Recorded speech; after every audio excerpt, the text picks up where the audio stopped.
नमस्कार दोस्तों, मैं अमन एक बार फिर से आप सभी लोगों का ई लर्निंग विद दुर्गेश पर स्वागत करता हूं। दोस्तों, चलिए क्लास की शुरुआत करते हैं। अभी तक जितने भी लोग हमारे साथ जुड़ चुके हैं, कृपया करके वे इस वीडियो को ज़्यादा से ज़्यादा लोगों के पास शेयर करें। तो दोस्तों, आज की जो टॉपिक है वह क्या है? नागरिकता। हालांकि हम लोग नागरिकता का जो पार्ट 1 था, पहली क्लास को समाप्त कर चुके हैं। उसमें हम लोगों ने अनुच्छेद 5 तक और नागरिकता की बेसिक जो चीज़ें थी, आधारभूत जो बातें थी, उसके बारे में हम लोग चर्चा किए थे और अनुच्छेद 5 के बारे में भी अध्ययन कर लिया था। तो दोस्तों, आइए उसी क्लास को आगे बढ़ाते हुए आज हम लोग अनुच्छेद 6 से उसका प्रारंभ इस क्लास की करते हैं। तो दोस्तों, अनुच्छेद 6 जैसा कि आपके स्क्रीन पर दिख रहा है, भारतीय संविधान का अनुच्छेद 6 क्या कहता है? आपके स्क्रीन पर दिख रहा है, काले अक्षर में, मोटे अक्षर में लिखा हुआ है, पाकिस्तान से भारत को प्रव्रजन करने वाले कुछ व्यक्तियों के नागरिकता के अधिकार।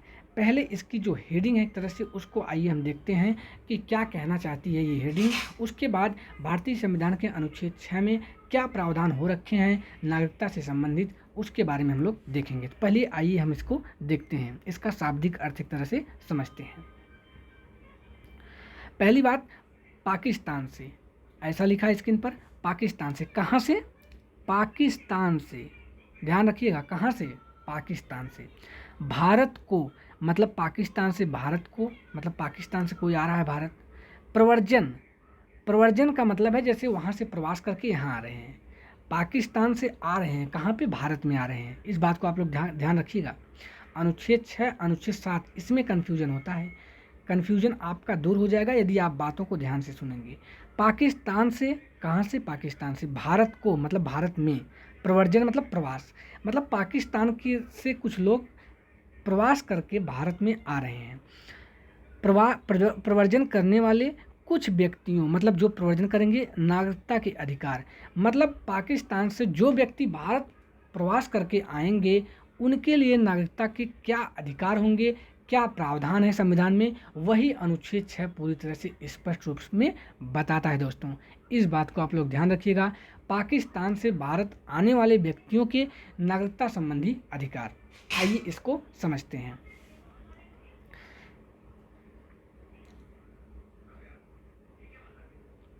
एक स्लाइड हम लोग ऐड करते हैं, समझते हैं इसको, अनुच्छेद 6 को।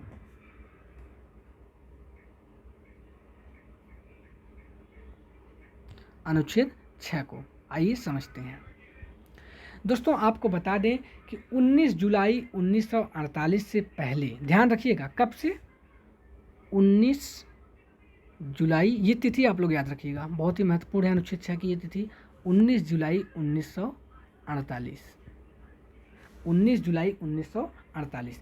19 जुलाई 1948 से पहले, पहले की बात हो रही, इस तिथि से पहले, 19 जुलाई 1948 से पहले जो भारत में आ गए उन्हें साधारण तरीके से नागरिकता प्राप्त हो जाएगी।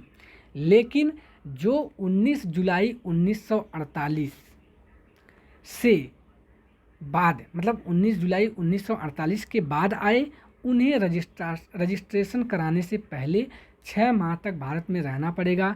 उसके बाद वे रजिस्ट्रेशन कराएंगे। उसके बाद भारत सरकार यदि अनुमति देती है तब उन्हें भारत की नागरिकता मिलेगी। तो दोस्तों, आइए एक बार फिर से समझते हैं क्या कहना चाहता है। 19 जुलाई 1948 ये तिथि है अनुच्छेद 6 में उल्लेखित। इसका कहने का मतलब यह है कि इस तिथि से पहले, 19 जुलाई 1948 से पहले जो भारत में आ गए, या 19 जुलाई 1948 तक, या उस दिन जो आ गए भारत में, उन्हें भारत की नागरिकता साधारण तरीके से प्राप्त हो जाएगी, मतलब नागरिकता मिल जाएगी।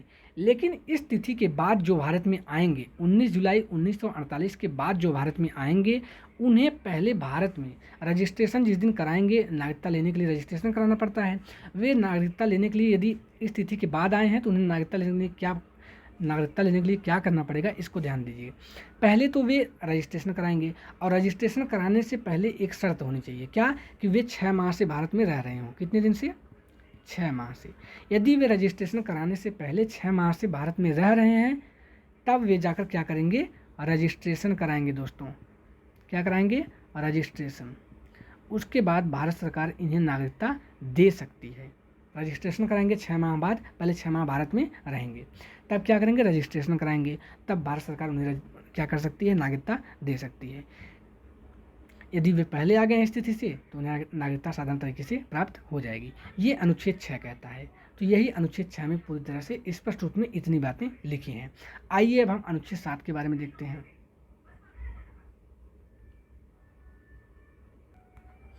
आइए अब अनुच्छेद 7 को देखते हैं। जैसा कि आपके स्क्रीन पर दिख रहा है, अनुच्छेद 7 पाकिस्तान को प्रव्रजन करने वाले कुछ व्यक्तियों के नागरिकता के अधिकार। अब यहाँ पे क्या कहता है, पहले इसको तोड़कर समझते हैं। यहाँ कह रहा है अभी था, अभी इसके पहले क्या था, पाकिस्तान से, अब पाकिस्तान को है, यहाँ पे क्या है, पाकिस्तान को, मतलब पाकिस्तान को प्रव्रजन, मतलब भारत से कोई प्रवास करता है कहाँ, पाकिस्तान के लिए, करने वाले कुछ व्यक्तियों के नागरिकता के अधिकार। मान लो कोई व्यक्ति भारत से पाकिस्तान चला गया, उसके बाद वह भारत आना चाहता है, उस संदर्भ में उसके पास किस प्रकार से उसे नागरिकता दी जाएगी, उसके बारे में अनुच्छेद 7 कहता है। भारतीय संविधान का अनुच्छेद 7 यह बात बताता है। आइए समझते हैं। अभी तक हम लोग 19 जुलाई 1948 के बारे में देखे इसके पहले, लेकिन यहाँ पे तिथि बदल जाती है। यहाँ पे जो तिथि है दोस्तों वह है 1 मार्च 1947। 1 मार्च 1947 इस तिथि को आप लोग याद रखिएगा। ये अनुच्छेद 7 वाली तिथि है। इसकी क्या प्रासंगिकता है, क्या इसका अर्थ है, क्यों इसे रखा गया, आप समझते हैं। दोस्तों 1 मार्च 1947 के बाद यदि कोई व्यक्ति, ध्यान रखिएगा, 1 मार्च 1947 के बाद यदि कोई व्यक्ति भारत से पाकिस्तान चला जाए, मान लो 1 मार्च 1947 के पहले नहीं, इसके बाद यदि कोई व्यक्ति है वो भारत से पाकिस्तान चला गया, ठीक, उसके बाद उसकी नागरिकता अर्थात भारतीय नागरिक तो था वो समाप्त हो जाएगी। सीधी सी बात है। यदि 1 मार्च 1947 के बाद यदि कोई व्यक्ति भारत से पाकिस्तान चला गया तो उसकी नागरिकता समाप्त हो जाएगी, हो गई, और वह व्यक्ति भारत वापस आकर नागरिकता लेना चाहता है तो उसे फिर से रजिस्ट्रेशन कराना पड़ेगा। ध्यान रखिएगा, यदि कोई व्यक्ति 1 मार्च 1947 के बाद भारत से पाकिस्तान चला गया, उसके बाद कहाँ से, भारत से गया है, कहाँ चला गया है, पाकिस्तान में, उसकी नागरिकता क्या हो जाएगी, समाप्त हो जाएगी। उसके बाद यदि वह फिर वापस आना चाहता है भारत में, यदि वो चला गया तो भारत, उसकी नागरिकता समाप्त हो जाएगी। और यदि वह फिर से पाकिस्तान से फिर भारत में आना चाहता है और भारत की नागरिकता लेना पड़ रहा है या लेना चाहता है, तो उसके लिए उसे क्या करना पड़ेगा, फिर से रजिस्ट्रेशन कराना पड़ेगा। क्या कराना पड़ेगा, रजिस्ट्रेशन कराना पड़ेगा। और यदि भारत सरकार चाहेगी तो उसे नागरिकता दे सकती है।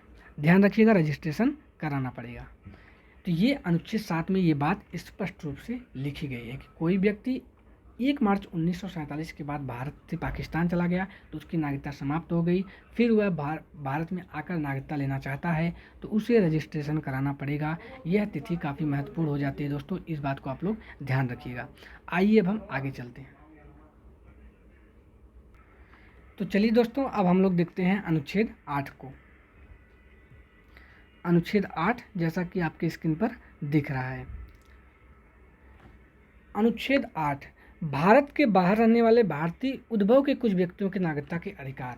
अर्थात भारत से जो बाहर रह रहे हैं, भारतीय उद्भव मतलब भारत की मूल के जो हैं कुछ व्यक्तियों के नागरिकता के अधिकार। यह यहाँ पे यह कहना चाहता है अनुच्छेद 8 कि भारतीय मूल के यदि मान लो कोई व्यक्ति विदेश में रह रहा है और यदि वह भारत का नागरिक लेना चाहता है, वह कैसा व्यक्ति है, भारतीय उद्भव का व्यक्ति है। कैसा व्यक्ति है, भारतीय उद्भव का व्यक्ति है। यदि वह भारत का नागरिकता लेना चाहता है, भारत का नागरिक बनना चाहता है, उसके लिए क्या प्रावधान है वही अनुच्छेद 8 में बताता है।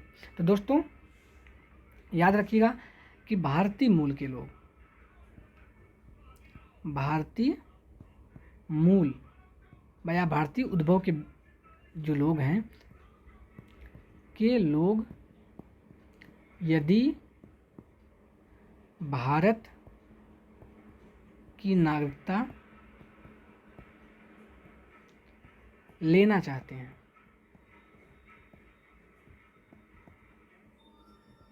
उसके बारे में अनुच्छेद 8 बताता है। तो दोस्तों ये अनुच्छेद 8 क्या बताता है कि भारतीय मूल के जो लोग विदेश में रह रहे हैं, यदि उन्हें नागरिकता चाहिए तो नागरिकता संबंधी क्या अधिकार हैं, क्या प्रोविजन हो रखे हैं, वह अनुच्छेद 8 बताता है। तो उम्मीद करता हूँ ये बात भी आप लोग समझ गए होंगे। आइए अब हम लोग अनुच्छेद 9 को देखते हैं। दोस्तों अनुच्छेद 9 को पढ़ने से पहले आप लोग भारतीय मूल को समझ लीजिए एक बार। मैं चाहता हूँ कि आप लोग इसको भी समझिए, जो बातें सामने आती है उसको समझते चलिए। भारतीय मूल के लोग कौन होते हैं? भारतीय मूल के लोग कौन होते हैं?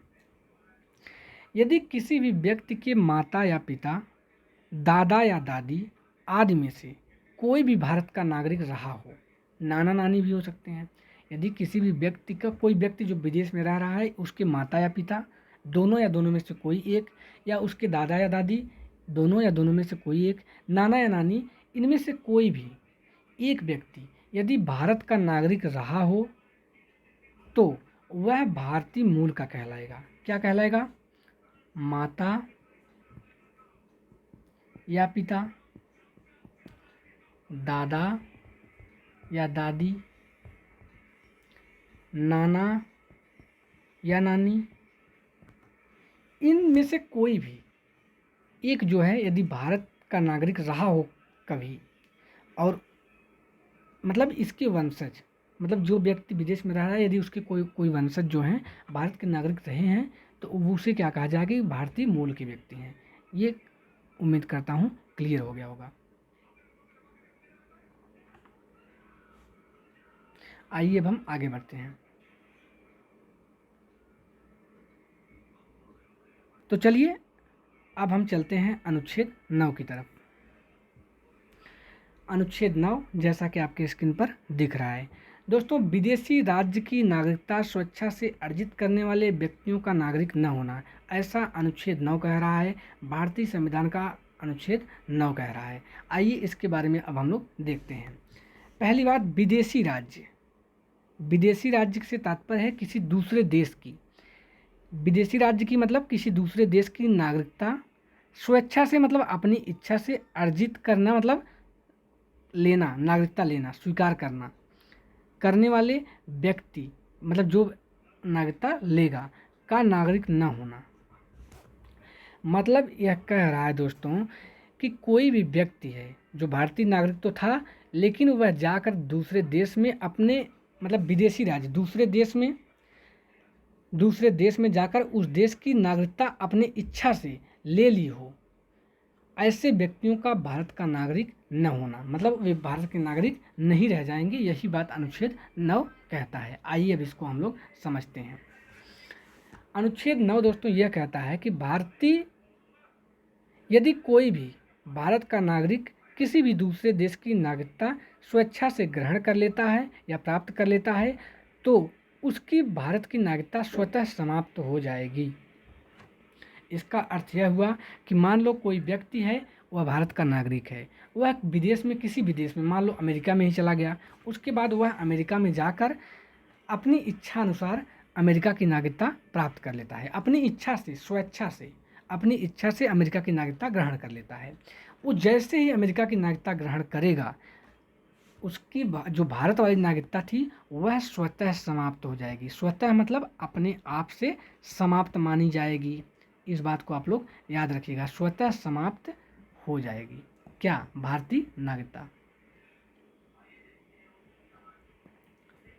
ये अनुच्छेद 9 ऐसा कहता है। तो अनुच्छेद 9 क्या कहता है? उम्मीद करता हूँ स्पष्ट रूप से आप लोग समझ गए होंगे कि कोई भी व्यक्ति जो भारतीय व्यक्ति है, यदि विदेश में जाकर विदेश की नागरिकता ग्रहण कर लेता है, तो उसकी जो नागरिकता है भारत की, वह पूरी तरह से स्वतः समाप्त हो जाएगी। ये अनुच्छेद 9 कहता है। तो दोस्तों उम्मीद करता हूँ अनुच्छेद 9 आपको स्पष्ट हो गया होगा। आइए अब हम आगे चलते हैं अनुच्छेद 10 को देखते हैं। अनुच्छेद 10 को,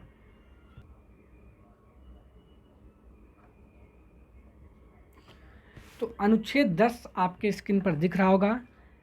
नागरिकता के अधिकारों का बना रहना है, यह कहता है भारतीय संविधान का अनुच्छेद 10। क्या कहता है? नागरिकता के अधिकारों का बना रहना।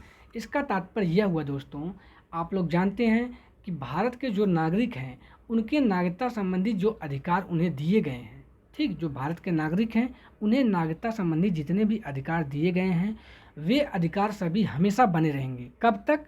जब तक कि उसमें संसद कोई हस्तक्षेप न करे। संसद हस्तक्षेप क्यों करेगी? क्योंकि उसके पास अधिकार है। नागरिकता संबंधी जो अधिकार है अनुच्छेद 11 के तहत वह संसद के पास है। तो नागरिकता का अधिकार तब तक बना रहेगा जब तक कि संसद उस पर कोई कानून नहीं बनाती और जब तक कि संसद उसमें छेड़छाड़ नहीं करती, तब तक नागरिकता का अधिकार सदैव बना रहेगा। इस बात को आप लोग ध्यान रखिएगा। क्या कहना चाहता है?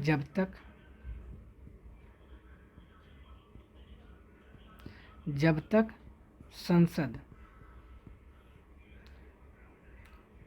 इससे छेड़छाड़ नहीं करती, छेड़छाड़ मतलब कानून वगैरह नहीं बनाती,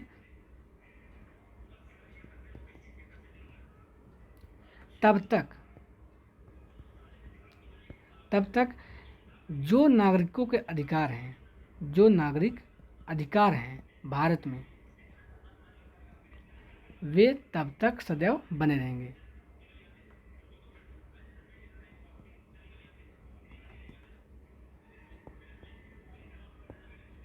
वे तब तक सदैव बने रहेंगे। कब तक?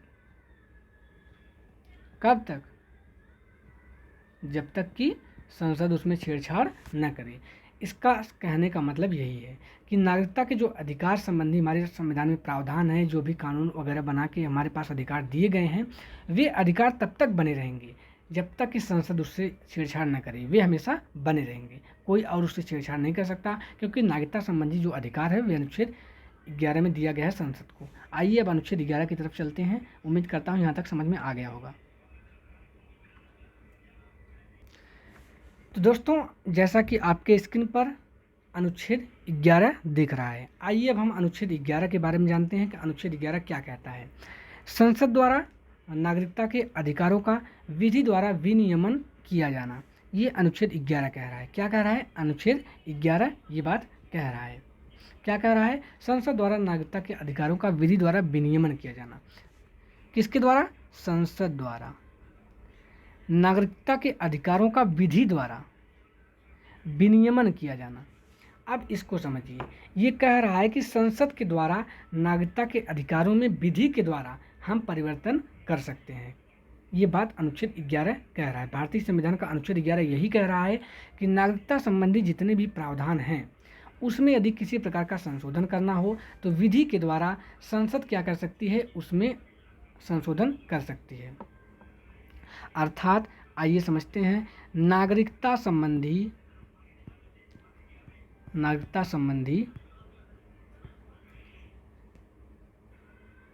विधि बनाने का अधिकार किसके पास है? संसद के पास है। भारतीय संसद, पार्लियामेंट ऑफ इंडिया,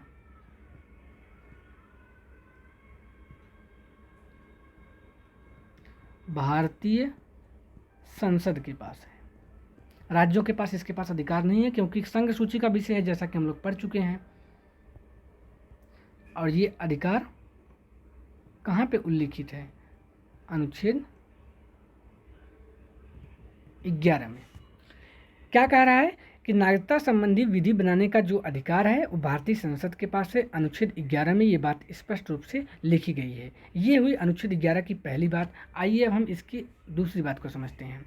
संसद ऐसा अधिकार किस बहुमत के आधार पर करेगी? बहुमत हम लोग पढ़ चुके हैं, साधारण बहुमत, विशेष बहुमत। विशेष बहुमत प्लस आधे राज्यों के साधारण बहुमत से उसके विधानमंडल का अनुमोदन, ये 3 तरह का बहुमत होता है। पूर्ण बहुमत भी होता है। तो आइए समझते हैं कि ये जो संसद नागरिकता संबंधी अधिकारों में कोई भी परिवर्तन करती है, कोई भी विधि बनाती है उससे संबंधित, तो उसमें किस प्रकार का बहुमत की आवश्यकता है? क्या साधारण बहुमत से होता है, या विशेष बहुमत से होता है, या पूर्ण बहुमत, या किस बहुमत से होता है? तो आपको बता दें दोस्तों, जब हम लोग संविधान संशोधन पढ़ रहे थे तो वहाँ पे मैं बताया था कि नागरिकता संबंधी जो प्रावधान है उसमें संसद साधारण बहुमत से कोई भी विधि बना सकती है, कोई भी परिवर्तन कर सकती है। कैसे बहुमत से? साधारण बहुमत से। याद रखिएगा इस बात को, साधारण बहुमत से।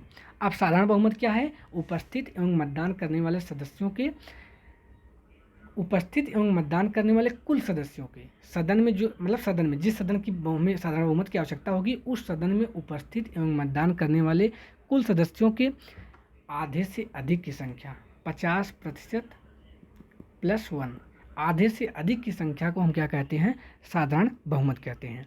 तो दोस्तों ये सबसे सरल प्रक्रिया है बहुमत की, आप लोग जानते हैं, ऐसा हम लोग पढ़ चुके हैं। तो इस चीज़ को आप लोग याद रखिएगा कि अनुच्छेद 11 के तहत संसद जो है, संसद के पास ये अधिकार है किसमें, नागरिकता में संशोधन करने का या विधि बनाने का। लेकिन ये जो विधि बनाएगा, ये जो परिवर्तन करेगा, ये किस बहुमत के आधार पर, तो साधारण बहुमत के आधार पर। इस चीज़ को आप लोग याद रखिएगा। और साधारण बहुमत क्या है, सदन में उपस्थित एवं मतदान करने वाले कुल सदस्यों के आधे से अधिक की संख्या, सदस्यों के आधे से अधिक की संख्या, इस बात को आप लोग ध्यान रखिएगा। तो दोस्तों ये बात अनुच्छेद 11 कहता है। तो दोस्तों आज की जो क्लास है वे अनुच्छेद 11 के साथ यहीं पे समाप्त होती है। हालांकि अभी नागरिकता हम लोग पढ़ेंगे, नागरिकता में बहुत सी चीज़ें अभी बाकी हैं कि नागरिकता की प्राप्ति कैसे होती है, नागरिकता की समाप्ति कैसी होती है, उसके बाद NRI क्या होते हैं, PIO क्या होते हैं, OCI क्या होते हैं, ये अभी बहुत सी चीज़ें हमें नागरिकता में पढ़नी है। भारतीय नागरिकता संशोधन अधिनियम 1955 पढ़ना है। तो दोस्तों अभी नागरिकता समाप्त नहीं हुआ है। हालांकि अनुच्छेद 5 से 11 तक क्या क्या प्रावधान है भारतीय संविधान में, उसके बारे में हम लोग देखें। उसके बाद जो उसकी मुख्य मुख्य बातें थी उसके बारे में जाने, एक परिचय हम लोग किए हैं। अभी हम लोग बहुत कुछ पढ़ना बाकी है। तो दोस्तों आज की क्लास ज़्यादा लंबी ना हो, इसलिए हमें इस क्लास को यहीं पे समाप्त करना पड़ रहा है। आज की क्लास कैसी लगी आप लोग कमेंट करके ज़रूर बताइएगा। तब तक के लिए मैं आपसे अनुमति चाहता हूँ। आप लोग इसी तरह मेरे साथ धैर्यपूर्वक बने रहें, संविधान को खूब पढ़ें और एक बेहतर नागरिक बने। चलिए दोस्तों, जय हिंद, जय भारत।